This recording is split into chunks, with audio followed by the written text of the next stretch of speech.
Hello everyone. Thank you so much for buying Organic Is Not Yucky, an introduction to organic baking for the home baker by me, Jean King.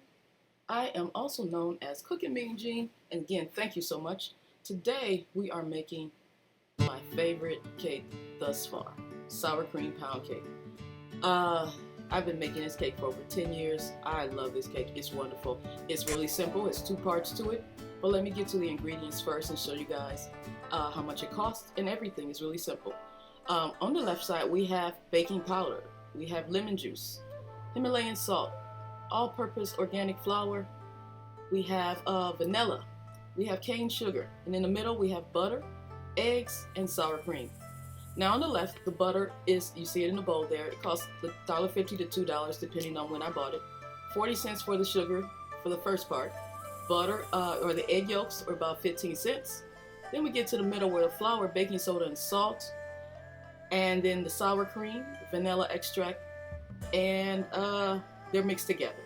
Then on the right, we have our egg whites and some more sugar here. That's about 10 cents worth of sugar. So as I was making this video, I was using my hand mixer, and first we're gonna whip the butter, in a glass bowl, but the hand mixer died. Oh, so that was my last hand mixer. That was like the second one I went through this year. The other one I had for a few years also, but I only used it for 1 year, and it died. So in this, you're watching the death of a hand mixer. I'm trying to push them back in. I thought they came loose. I'm like, what's going on? Did I not put them in right? I'm going to check the plug, everything. Nope. Precious died. Precious went on to happier places. Didn't have to work anymore. So now, gotta mix it. Gotta change the situation, put it in the stand mixer, and switch everything out of that bowl to another bowl. In the process of doing so, I did forget to film me adding the sugar, me creaming the sugar, but this is the result that you want to look for. You want that sugar to be in there. It's a little tiny lumpy because there's sugar in there. But it's nice and smooth and pretty. Yes, it is. So there we go. I added the sugar in the butter, so please forgive me. That's what happens when you have a death in your family. Sometimes you forget things. So I had to get a new family member, and we'll talk about that another time. So right now, after creaming the butter and the sugar, I'm adding the eggs, like 1 or 2 at a time, depends on how you feel. As you guys, if you've watched me on Periscope, you know that I get a little impatient sometimes when I'm cooking. So I add 2 at a time instead of 1 sometimes. Take your time, learn what you need to do and how you like to do it. You're a chef in your own kitchen, do it your way. Right here though, you just don't want to add too many eggs at once because you need it to incorporate with the sugar and the butter. If this already had flour in it, you can add all the eggs at once because it's easier. The batter's thicker, it could take it. But here with this particular cake, you are going to actually you will never add the eggs after you add the flour. You always add your eggs first. Don't do that. When you do the sour cream pound, the cream cheese pound cake, you'll see what I mean by that when you look at that recipe.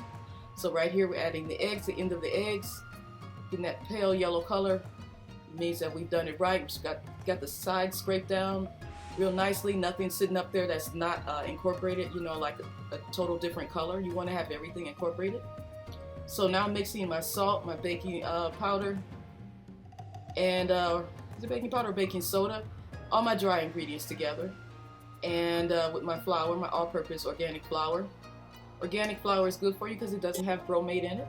So what you're going to do now is you're going to alternate between the flour. You're going to add 1/3 of the flour. Let that incorporate. Then you're going to add half of the sour cream and vanilla mixture. This is a 5-part alternating.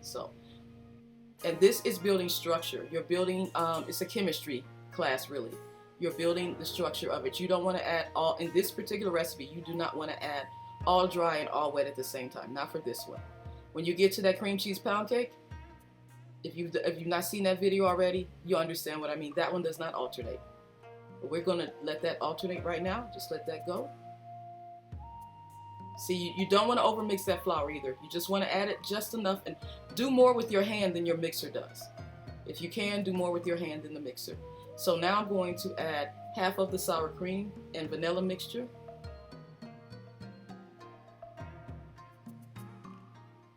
Yeah, this is, now you're gonna see where it starts to get a little more creamier. And as usual, I'm always doing more with the spatula than I am with the mixer because I just don't want to build the gluten. This flour, this is not a gluten-free recipe, so that means you have gluten, which will make your cake tougher. If you keep mixing so much, it'll just build up. And it doesn't take long to add this piece here. You just want to, there you go. It's almost to the point where it's already added there. Yep, you don't see any streaks, well, little streaks, but not that bad. So now we're going to add the flour. I think one of the true tests of a baker is how long they mix it. You don't really need a lot of mixing, especially if you have equipment. If you're not doing it by hand the old-fashioned way, you don't really need, you're not going to have as much elbow grease, and it's not going to take as long as you think.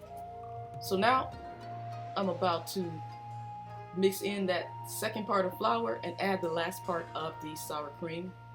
Again, this is 5 parts. You start with flour, you end with flour. So you flour, sour cream mixture, flour, sour cream mixture, flour. And we got to keep scraping down the sides. Got to do that. Make sure there's nothing just sitting there that can change the balance of your recipe later. But the more you do this, the more you understand what I'm talking about. When you have those chunks of flour on your spatula or something that was an earlier part of your recipe, you understand as time goes by. So we're going to scrape all of that in there. This was on sale. That's why I got that sour cream. I forgot what it was. I think it was $1.50 or something like that. Because that is challenge, and they're not cheap if they're not on sale, but you got to get them on sale. Go to your Safeway store. They usually have them on sale every 4 weeks. And look at that there. Oh, nice and smooth. Okay, not too many seconds here of whipping. Time to add the flour. This is a 2-part recipe, so you're gonna come up the next part of the egg whites, and then you gotta whip some more. So we want to have our whipping as short as possible. So after we add this last part of flour and we make sure that's incorporated, then we're gonna go into the egg whites.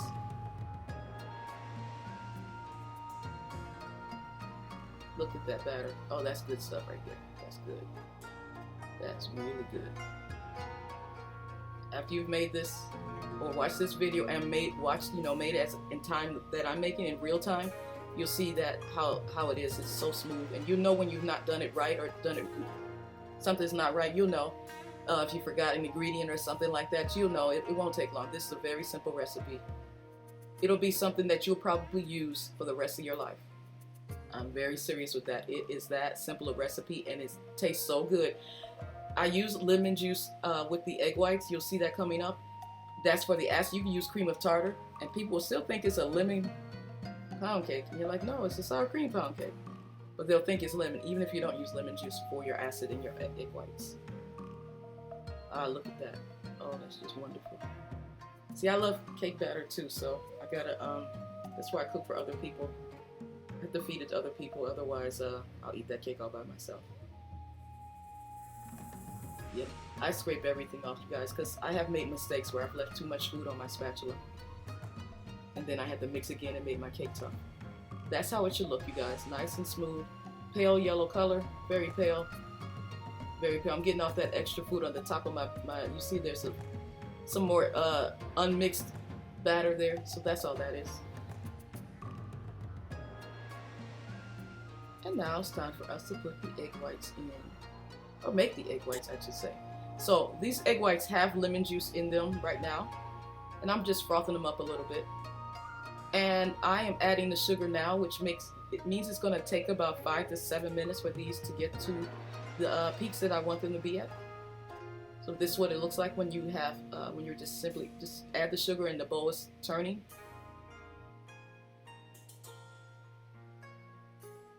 Look at that. It's going to be really nice, you guys.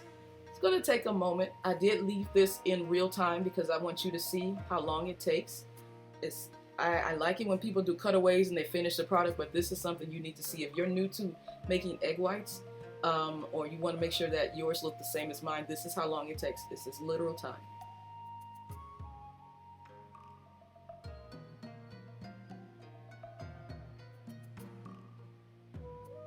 I like to keep the bowl moving also. I don't want any in the same place, and you don't have to move the bowl like me, but it's just something that I do. It's a habit I have.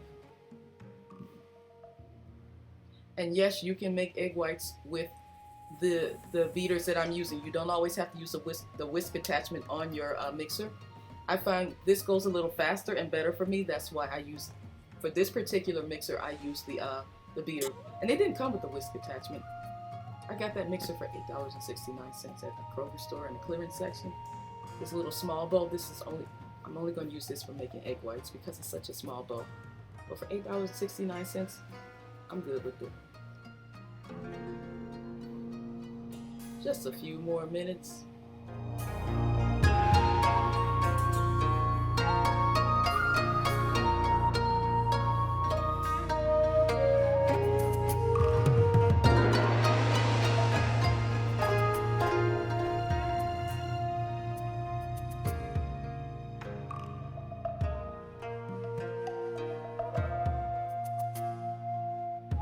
As you whip the egg whites, you'll notice that the bubbles start to go away, or first you get bubbles, it turns white, and then you get bubbles, and you'll be able to tell how close you are to finishing as you see the streaks within the egg whites, and those are coming up soon.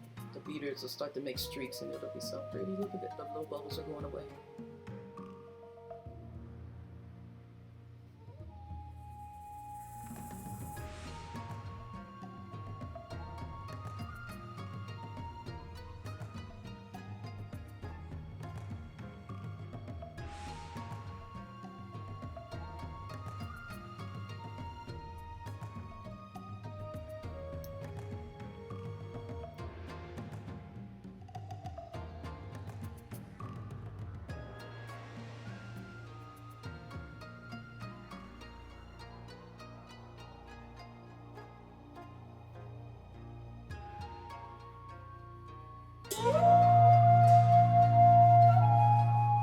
You see, you're starting to see little waves in the egg whites.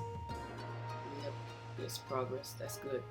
When you make egg whites, I forgot to say this in the beginning, but make sure there is no fat in the bowl, no fat on the beaters there, and no fat in the egg whites, because fat will stop them from whipping up. It will just deflate them. Before you even start.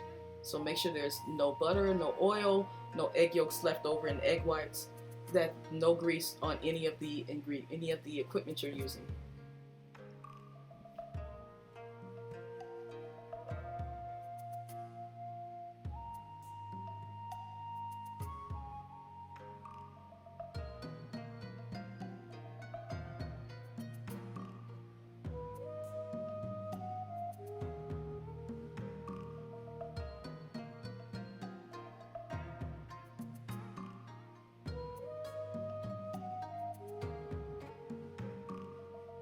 Now we're about 4 minutes into this, about that, and still I can tell it's not ready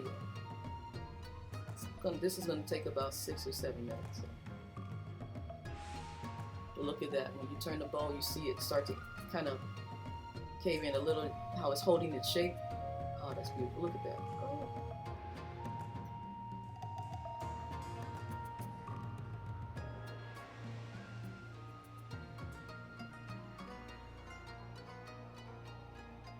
That's why I move my bowl, so I can see how it changes when it sits on the side. And I can tell we got another couple of minutes in this. See, it doesn't hold the peak as much. So we gotta blend just a little more. And we're almost done. That's really nice stuff. Ooh, that's pretty. Oh, wow, that is nice. I went 1 more minute on this one just because I wanted to make sure. Now I'm adding 1/3 of the whites. Look how they sit there. Look at that. That's nice. 1/3 of the whites I add to this heavy batter, and I do my best to fold it in. I am not good at this part because I get a little impatient.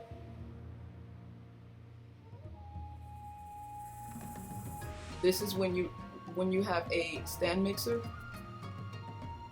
you want a bowl that can move to the side so you can do this, because I'm making the beaters work with me. They're also cutting through the batter and helping me to distribute the egg whites.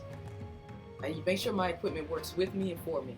So this is why I like this Sunbeam beater right here, or stand mixer, because it's helping me out right there. It's working for me. So now I'm going to just make sure I don't have too many white streaks. And you want to do this by hand as much as possible, or all of it, because some people will disagree about what I'm about to do in a moment, but that's okay. Add all of your egg whites now. They're so gorgeous. As a baker, certain things that you may think are beautiful that other people may not understand, I hope y'all understand when I say something is gorgeous, because if you've ever failed when you made something, you know when this comes out right, it's just heavenly. There we go, scrape all of that out. Now I'm going to have the mixer help me with this last piece. Now the batter is lighter. You don't want to add them at once because the batter is so heavy that it may deflate all of your egg whites and all your hard work will go to waste. So you always add 1/3 first to lighten up the batter. And then you do as much of this. I kind of cheat a little. Some people like to fold all the way and keep folding. I'm going to have the machine work with me, and I don't suggest you do this unless you know how to stop. For me, I'm going to turn it on just a second here, and I'm not going to expect it to do it all for me, but I want to make sure I don't have any streaks, or as few as possible.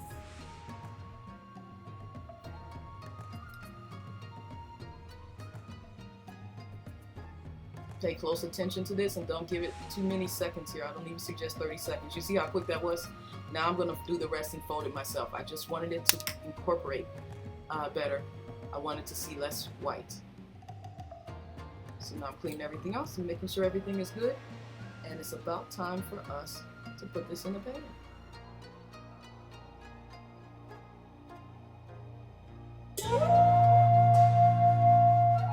Now with this cake, you can make this as a 9x2 round pan. You can put it in round pan if you want. Also, you could put this in an 8x2 pan, also a square pan. You can put this in a bundt pan, which you're going to see in just a moment.